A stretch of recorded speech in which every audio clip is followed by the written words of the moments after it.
Thank you for the introduction, and thanks also to the organizers for letting me speak here today.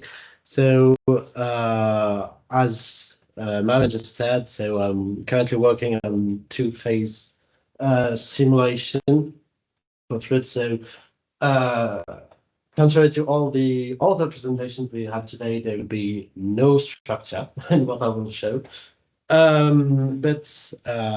Well, this project is mainly made in order to show also that you can work in academia and do research, but still contribute to OpenRadioss and have a larger impact than if you're just doing this small code in your lab. So some context in order to begin. So the initial motivations for this project was from my boss, Laurent Menas, who is working on fluid structure interactions with shocks. We did that with CEA, so the Center for Atomic Energy in France, where they have these problems of simulating at the same time fluid and interaction with solid. So you may have fragmentation and self-contact in this kind of phenomenon. And one thing that he's particularly interested in is to conserve some properties, so like mass, momentum, and energy, for instance. So further motivations that we have now, since we're working with Alta, is to simulate shaped charge detonation, which have several challenges, let's say, like different materials that have diverse properties and that you have to include in your numerical simulation. Also, we are mainly focusing on shock captured schemes that are too diffusing on contact discontinuities, and we want to develop a better method in order to follow this discontinuities. So our goal would be to follow material interfaces and to conserve each fluid phase in the model that the method that I'm going to present, and also to avoid mesh deformation, or we could say we can name ALE, due to the large motions that can happen and which require a costly remeshing. So our idea here was to adapt a method called the cut-sum method to a multi-fluid context, and also to extend it to follow the discontinuity and to do some shock fitting. So more simply speaking, what I'm going to present is just how you simulate the interaction of two fluids governed by a Euler equation with a finite volume scheme, and which will preserve some invariants like mass, momentum, and energy. So quickly speaking, so I'll have to do a bit of math here in order to present the method, but you would have nice figures at the end. So in order to present a bit quickly the cut-sum method, so it was developed by No and in 1964, but then it has evolved, for instance, with Colella in 1995. And it relies mainly on, let's say, three ingredients.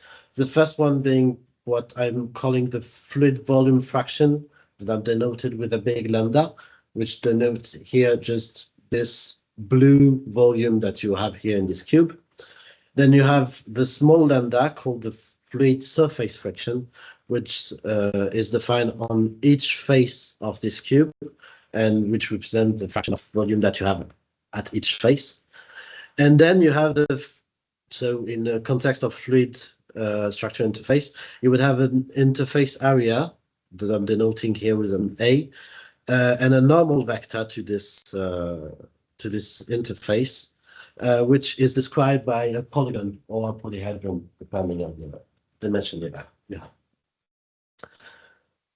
So now, how do all these quantities are used in order to simulate the interaction of two fluids or between a fluid and a solid? So for that, I'm going to present it on in 2D because it's easier for drawing. So you have this, let's say, a cell with an interface cutting it in the middle. And you have a conservation load that I'm writing here all generally, but At the end, we just apply it to the Euler equation. And you just do what you usually do for Galerkin method. You just integrate it against the function phi, which does not depend on time. And here you have two parts here that will appear that you will treat differently.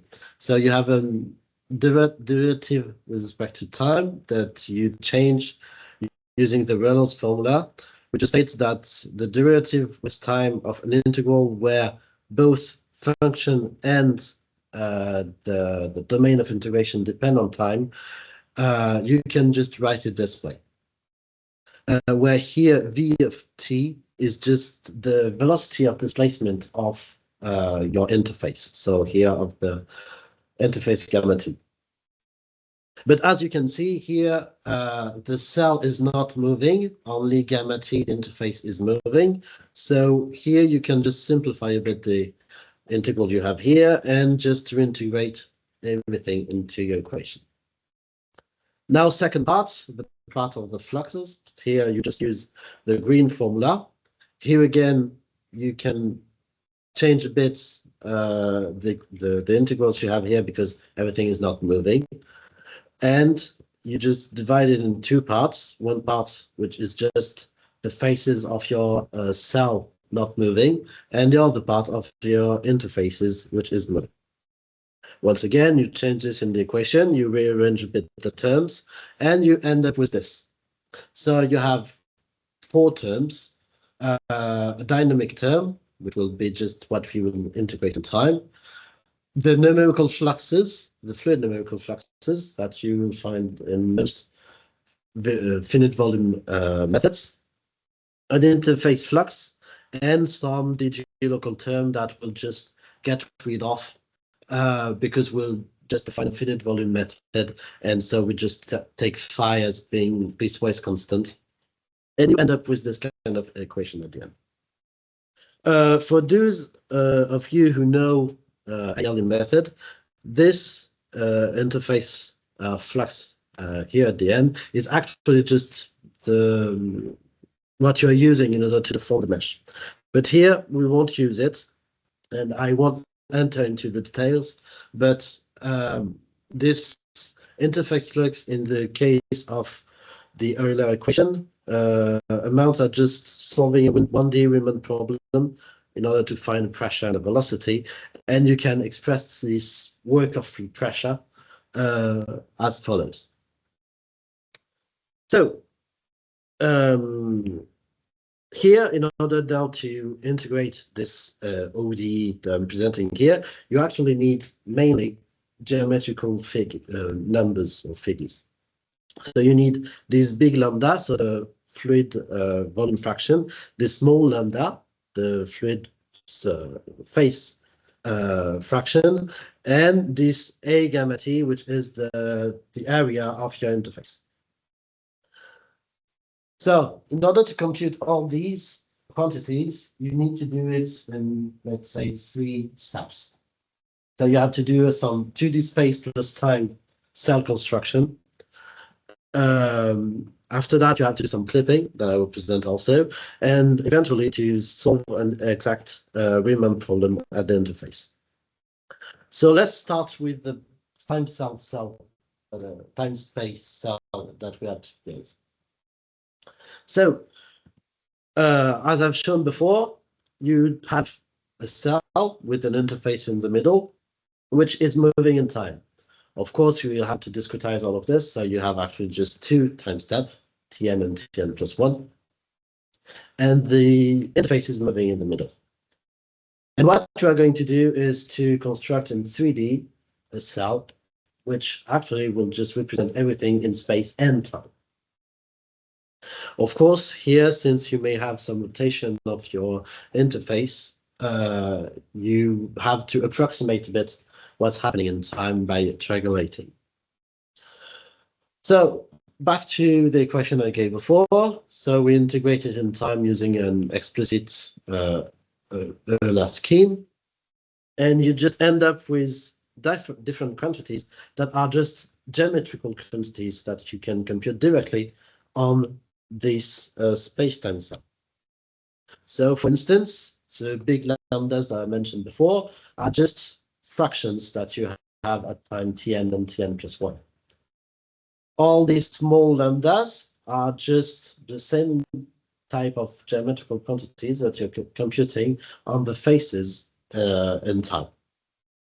And then concerning the surface area and for the interface, it's the same thing. You just have to compute an area, but in time on top of the space. So once you have all of this, you can just compute your time step. And you can also notice that this kind of scheme ensures that you are preserving all kind of invariance because you're integrating a divergence operator in time and space over closed volume. So everything is necessarily preserved. So quick note also on how you are actually encoding all of this. So as I presented just before, you have to do computations on polyhedrons. And in order to represent them, computationally speaking, what we're using are sparse indices matrices. So these representation actually for 3D polyhedron use 3 matrices, sparse matrices, and 1 vector. So for instance, if you want to represent all the edges of this polyhedron, you just use a set of points and the number of edges that you have, and each column represents 1 edge. So for instance, here, the first column just says that your edge is connecting point 1 and point 3. The second edge is point 1 and point 2, etc., etc. So you have that for edges, but you can after that do the same thing for faces and then for volumes. Note that this kind of representation ensures that you have always closed faces or closed volumes because each matrix multiplication needs to be 0 in order to ensure that it's closed. So now, concerning clipping, so everything I presented until now was with one interface defined inside one cell, but of course, usually your interface runs across different types of cells. And for that, we're just using clipping in order to define the interface inside one cell. Since we're not using mesh deformation, we can ensure that the grid at the beginning is only made of convex cells, and use a really simple algorithm in order to compute the clipping, which is called the Sutherland-Hodgman algorithm, which just consists in clipping your polygon or polyhedron with just a set of planes. So you just start with the first plane, and then the second plane, the third plane, the fourth plane, and then you have clipped everything inside your cell. So of course, this kind of algorithm actually advocates for using structured grids. Since once you are doing it for one cell, in a structured grid, you're actually doing it for a lot of different cells. So on structured grids, you can estimate that you are doing 4 times less operations than on any structured grid. Since actually here, these operations are done slices by slices. Also, note that these cut cell methods that I'm presenting do not necessarily need to be to use an adaptive mesh.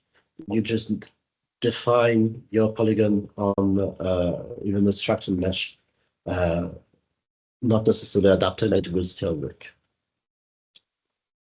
Quick note also on how you can implement it in OpenRadioss. Note that this clipping method is still compliant with a sparse representation of polyhedra, but it needs the following methods: so line and column augmentation of any matrix, matrices multiplication, matrices element-wise multiplication, and sum along lines and columns. For what I've seen, there is no formal implementation of sparse matrices that you can offer all these kind of methods. but they do exist in C, so we have to do the bridge between Fortran and C in order to implement this in OpenRadioss. Maybe I'll go a bit faster on this, so it's not the most interesting part. But no, just that for stability reasons, we have to do some merging. And also, I haven't talked about this yet, but there is the velocity of the interface that needs to be computed in order to compute to build the time space cell. So how do you compute this velocity? Since here you can't compute actually how the interface is moving on edges, but necessarily on points. Because if you're doing it on edges, then in this case you may have incoherent structure appearing. So in order to compute how this interface is moving, you need two things: a direction and a velocity. So concerning the direction, what we do here is to say that we are encompassing 3 points on a circumscribed circle in order to compute a normal on the circle and which define your normal at the given point. So it gives you just a nice formula, rather easy to use, in order to compute your normal direction. After that, you have to solve a 1D Riemann problem. So I've got it wrong. We had start on H1 and H2, which is in direction N. And since you have two different states on each part of your interface, you have to solve this Riemann problem, and it gives you a normal velocity u, two tangential velocities, and pressure on the interface. And once you have all of that, you can compute the displacement. So there is one part which is, let's say, rather obvious. So it's just using the normal velocity. But then you have also to use the tangential velocity, and on this part, it's not entirely clear how you actually using it. So here we're just using let's say, a mean value of the two tangential velocity that you have on each part on each side of your interface. But other choices could be made actually. But once you have this, you can compute a new point location and everything's done. Except actually using this kind of modification of the interface, introduce various oscillations on the pressure. So for that, we have used some smoothing on the displacement and the pressure. So it's a choice we made because it was easy to implement, that we could use other kind of method like upwinding, and we're leaving that for future work. So time for figures now. So we are testing the method I've just presented on a kind of classical example, which is the bubble of helium inside air with a shock coming on into it. So it was an experimental test case proposed by Haas and Carter in '87, and also by Bagabia and Carter in 2001. And we'll compare our results in order to see just if it's properly working or not, with the result of Hu and Carter's made in 2006. But the comparison will actually have its limit, let's say, because they've used different method and a really higher order method compared to the ones we're using with just HLC and forward order. So only first order method, where they have fifth order and third order method, if I remember well.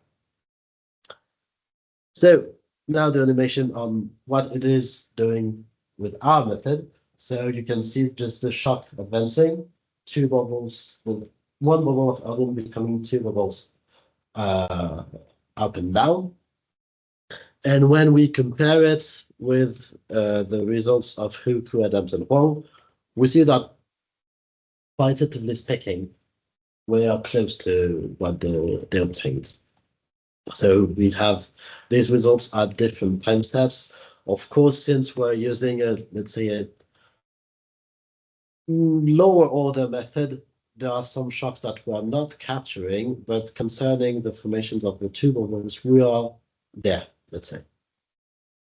One thing that we do better is the preservation of the mass. So here it's hard to see, but so in Huku, Adams, and Huang, their method were not resolving precisely the mass, so they were losing on the time horizon 5% of the mass. Here, our variation is at 10 power minus 17, so we are machine precision. We are exactly preserving the mass over our iteration. Nonetheless, there are still some problems. And mainly speaking, we have some auto intersections. So here it's maybe a bit hard to see, but we have the interface which is colliding with the interface, but on the other side at one point. And we have to implement some edge collision detection in order to actually form properly some bubbles. So to conclude, we have developed a method which conserves invariance and can also be used with higher order time schemes and flux notations. And it works pretty efficiently in practice also. So for future work, we are trying to see how we can do interface reconstruction for self-contacts, adapted to 3D also, and to transform the linear edges to more complex curves in order to capture more accurately the interface between all the fluids. Thank you for your attention.